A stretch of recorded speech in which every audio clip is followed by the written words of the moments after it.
Okay, class, today we're going to start Excel. This lesson is to show you just general stuff about how Excel works. So we're going to hit Start, Programs, Microsoft Office, Microsoft Excel. It's a green X.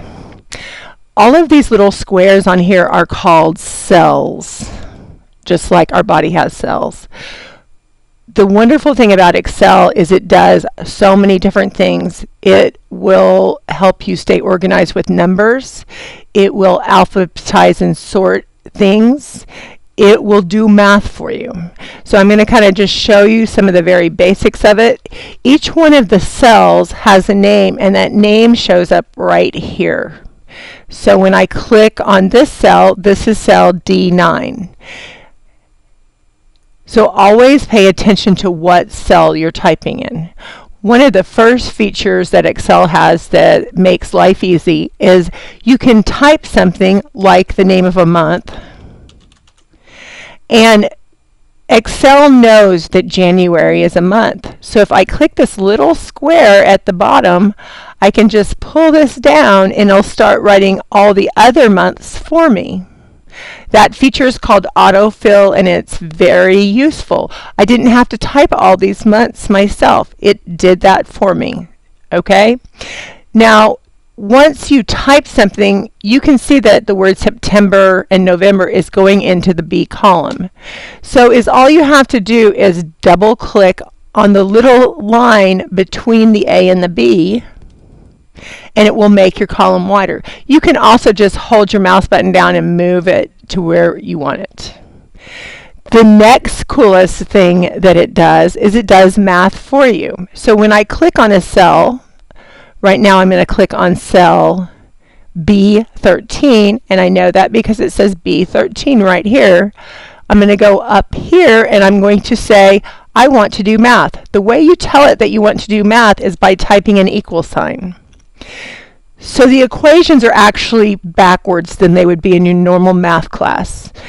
The asterisk means to multiply, the slash means to divide, the plus means to add, and the minus means to subtract. You use brackets in much the same way. Often in Excel it's used to just do simple addition. So right here I'm just going to type equal sign sum, and then I'm going to put an open bracket by clicking Shift 9 at the top. I'm going to click on the first cell that I want it to add, and I'm just going to drag my mouse down. So what it just said was I want it to add all the numbers in cell B1 through cell B12. I'm going to close the brackets, and if that's what I want, I'm going to click the check mark. That means yes, that's what I want. If that is not what I wanted, I would click the X for cancel. Now, when I go over there and type numbers, and I'm just making up numbers, it's going to add. You can see that it keeps a continuous total at the bottom. As I add new numbers, it adds new numbers too. And that is very useful. Now, these numbers that I'm typing could be dollar amounts. And if they were, we would just tell the computer that they were dollar amounts. And this is how we do that. We just highlight the whole column. And up here at the top, it has a little dollar sign here.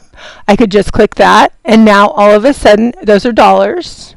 If I wanted to make a more complicated number or a very specific type of number, I would click this little square right here, and I could then tell it whether excuse me, whether it was a currency, how many decimal places I want, if it was just a general number with no decimal places,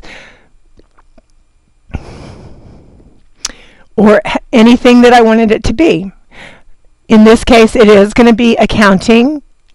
I'm going to just go ahead and change it to 0 decimal places, and there it has my total for me.